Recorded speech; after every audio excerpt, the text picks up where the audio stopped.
Hello everyone. In this class, we will be talking about the architecture of Oracle and in context of its version 18C. तो हम इसका basic architecture भी पढ़ेंगे and then we will discuss its detailed architecture as well. So basically in this class, we will be focusing on brief introduction of this Oracle architecture. So basically, in this video class, we will learn about Oracle database architecture and its components. इसका architecture और component दोनों ही हम पढ़ेंगे। तो सबसे पहले तो एक बात जो है वो सबको पता होना चाहिए that Oracle database is an object relational database management system। ठीक है, object relational database management system ये सबको याद होना चाहिए, पर क्लियरली पता होना चाहिए। And developed by Oracle corporation, Oracle ने इसे बनाया है।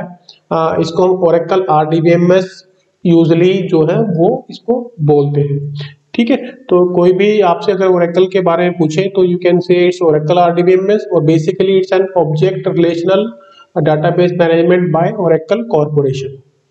तो सबसे पहले जो जब हम बात करते हैं आर्किटेक्चर की, तो बेसिकली ये जो सिस्टम है हमारे पास वो क्लाइंट एंड सर्वर वाला आर्किटेक्चर होता है। यहाँ पे हमने बिल्कुल ही सिंपल डायग्राम्स की हेल्प से बताया है इसको।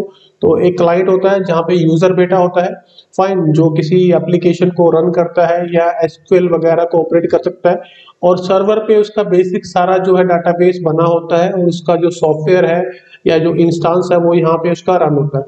तो जो क्लाइंट है वो इसको क्वेरी करता है, फाइन, और ये डाटाबेस से निकाल के उसको जो है आंसर जो है वो प्रोवाइड करता है। Clear? So in this diagram ये आपका मोबाइल फोन, कंप्यूटर, लैपटॉप, ये सारे क्लाइंट्स हैं। इंटरनेट की हेल्प से ये आपके सर्वर से ये जो है वो कनेक्टेड है। तो ये सभी अपने अपने जो रिक्वेस्ट है वो सर्वर को दे सकते हैं और सर्वर फिर वापस इनको उनका रिक्वायर्ड जो इन्फॉर्मेशन है वो उनको प्रोवाइड करता है। ठीक है, अब हम बात करेंगे स्पेसिफिक आर्किटेक्चर ऑफ ओरेकल। अब ये जो आर्किटेक्चर है वो ओरेकल का है। अब इसको थोड़ा ध्यान से देखना है हमने। तो ये जो पार्ट है आपका, ये ओरेकल का सर्वर वाला पार्ट है। ठीक है, और ये जो पार्ट है हमारा, ये है हमारी क्लाइंट एप्लीकेशन जहाँ पे क्लाइंट काम कर रहा है। ठीक है, और ये SQL की अपनी जो क्वेरीज जो है वो भेजता है। ठीक है, ओके। एक चीज और है, जो डाटाबेस सर्वर है उसके अंदर एक प्रोसेस है, ये कंपोनेंट है लिसनर। अब ये लिसनर जो है वो कम्युनिकेशन का काम करता है between the client and the server. ठीक है, तो ये कनेक्ट करता है मेरे क्लाइंट को मेरे सर्वर से। ठीक है, अब सर्वर का जो इसको हम दो पार्ट में डिवाइड कर देते हैं। एक पार्ट है मेरा इंस्टांस पार्ट, जो कि कंसिस्ट होता है मेमोरी एंड प्रोसेसेस का। फाइन, यहाँ पे जहाँ मेरी सारी सर्वर प्रोसेसेस जो है रन करती हैं, और basically we can say all this is happening in your RAM. दूसरा है मेरे पास डाटाबेस, जो आपका फिजिकल डाटाबेस है, जहाँ पे एक्चुअल आपका हार्ड ड्राइव्स के ऊपर आपका डाटा जो है स्टोर्ड है, जिसके अंदर आपके डाटा फाइल्स हैं और आपका फाइल सिस्टम वगैरह आपका जो स्टोर रहता है। तो ये है basic architecture of Oracle. So in your exam point of view तो आपने इसको समझा देना है अच्छे से। अब हम बात करते हैं डाटाबेस एंड इंस्टांस की। तो अभी आपने देखा होगा कि ये जो वाला जो पार्ट है दिस इज एन इंस्टांस। ठीक है, इसको हम इंस्टांस बोलते हैं, और अभी हमने डिस्कस किया था कि it's consist of memory and processes. तो अगर कोई इंस्टांस के बारे में पूछता है तो आपने इंस्टांस को पूरा डिटेल में इसको समझा देना है। फाइन, तो डाटाबेस के सर्वर के अंदर क्या रन हो रहा है, इंस्टांस रन हो रहा है, और इंस्टांस के जो कंपोनेंट्स हैं वो सारे ये वाले हैं। ठीक है, अब देखो, actually it's a combination of your memory and processes. Fine, an instance or database instance is the combination of memory and process. ये आपके रैम की और प्रोसेसेस की जो कॉम्बिनेशन है उसको हम बोलते हैं। इसके अंदर दो चीज होती है, सिस्टम ग्लोबल एरिया, जहाँ पे जिसको हर कोई इजीली एक्सेस कर सकता है। देयर इज प्रोग्राम PGA आपका हो गया प्रोग्राम ग्लोबल एरिया। अभी जो प्रोग्राम ग्लोबल एरिया है लोकल होता है, ओनली लोकली ये एक्सेस हो सकता है, not everyone can access it. ठीक है, ओके। अब मेरे पास सर्वर प्रोसेसेस हैं जो आपके डाटा को निकालने का काम करती हैं, जो मेन प्रोसेस है आपकी। ठीक है, रिक्वेस्ट को हैंडल करना, ठीक है, उनको क्वेरीज को रन करना, वो ये काम होता है। दूसरा, कुछ सपोर्टिंग के अंदर बैकग्राउंड प्रोसेसेस चल रही होती है, जैसे कि डाटा का बैकअप करना, लॉग फाइल मेंटेन करना। फाइन, तो ये जो सारा सिस्टम जब मेरा चल रहा है इसको हम बोलते हैं इंस्टांस। फाइन, तो आपकी जो क्लाइंट एप्लीकेशन है वो डायरेक्टली इंस्टांस से ही आपकी इंटरेक्ट आपकी करती है। ठीक है, सो इसकी जो डेफिनेशन वगैरह है वो आप यहाँ से नोट डाउन आप कर सकते हो। अब हम बात करते हैं टाइप्स ऑफ इंस्टांसेस की। अभी देखो ये जो एग्जांपल था यहाँ पे, in this case we have only one instance. यहाँ पे मेरे पास खाली एक ही इंस्टांस रन हो रहा है, एक ही डाटाबेस है और एक ही इंस्टांस है। बट ऐसा नहीं होता है, इसके डिफरेंट टाइप्स हैं। जैसे कि सिंगल इंस्टांस डाटाबेस आर्किटेक्चर है मेरे पास, एक multiple single instance based database है, और दूसरा है ओरेकल रियल एप्लीकेशन क्लस्टर्स।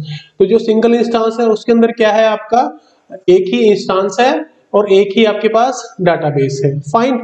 जबकि मल्टीपल सिंगल इंस्टांस के अंदर क्या है, you can have multiple instances, ठीक है, multiple instances and you can have multiple databases also, fine. Okay, दूसरा है ओरेकल रियल एप्लीकेशन क्लस्टर्स, क्योंकि जब बड़े डाटाबेस होते हैं वो क्लस्टर्स की फॉर्म के अंदर होते हैं। It's an example of distributed database, जहां पे आपके सर्वर्स जो है वो मल्टीपल लोकेशन पे हो सकते हैं।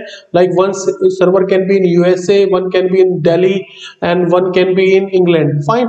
तो उस केस के अंदर आप ये वाला जो है आर्किटेक्चर यूज करते हैं। इसमें क्या होता है, इन consist of multiple instances that run on separate server machine, ठीक है, सेपरेट सर्वर मशीन पे रन करते हैं। अभी तक जो भी था वो एक ही सर्वर मशीन पे था, सिंगल वाला भी एक पे रन कर रहा था और मल्टीपल वाला ये वाला भी आपका एक ही सर्वर के ऊपर जो है आपका रन कर रहा था, fine. All of them share the same database, database को सेम शेयर करते हैं।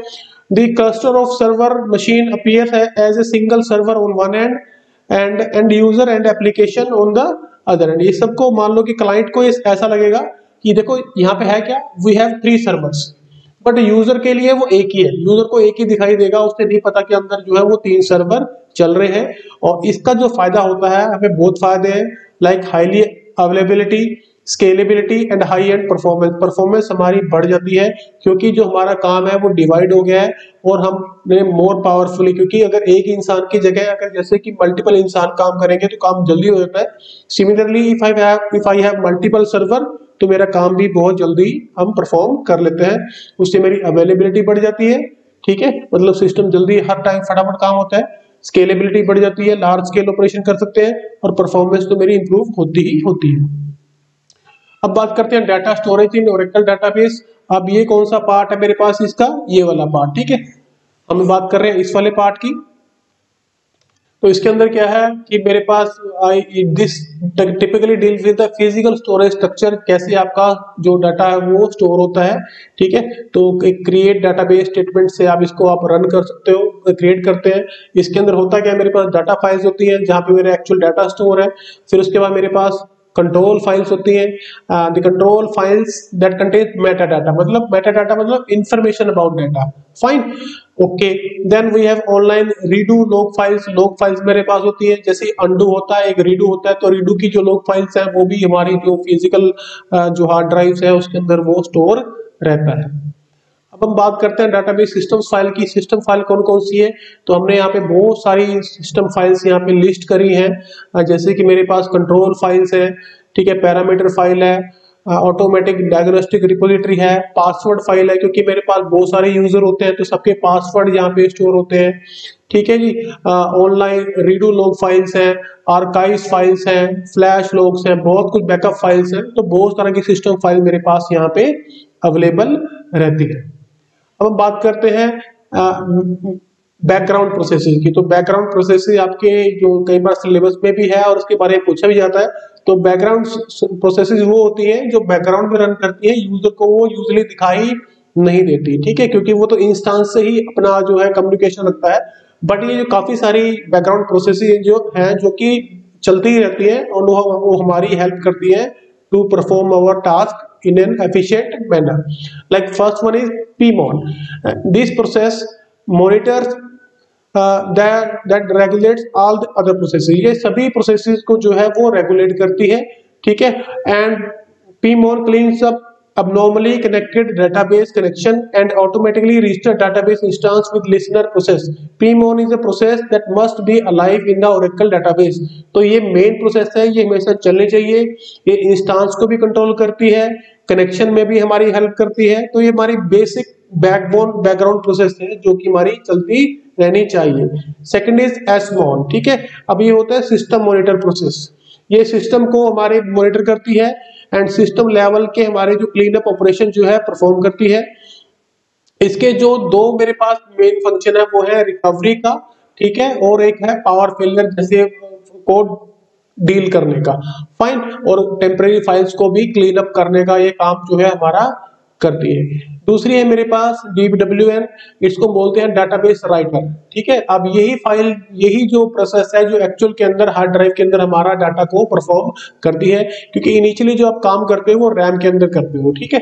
फाइन, जब काम हो जाता है तो उसके बाद हमें उसे हार्ड डिस्क के अंदर राइट करना पड़ता है, तो वो जो सारा काम है वो कौन करता है, DBWN प्रोसेस, ठीक है। उसके बाद आती है मेरे पास CKPT प्रोसेस, इसको बोलते हैं चेक पॉइंट प्रोसेस। तो जब हम डिस्कस करेंगे डेटाबेस रिकवरी के बारे में, तो हम क्या करते हैं, टाइम टाइम पे डेटाबेस के अंदर कुछ चेक पॉइंट्स बनाते रहते हैं, तो जो चेक पॉइंट्स को हैंडल करता है, ठीक है, तो उसके लिए जो प्रोसेस होती है वो उसको हम CKPT बोलते हैं। Like we will study it also in Oracle, data that is on disk is called block and data which is in memory is called buffer, ठीक है। जब रैम में होता है तो उसको बफर बोलते हैं, और हार्ड डिस्क के प्रोसेस बोलते हैं ब्लॉक।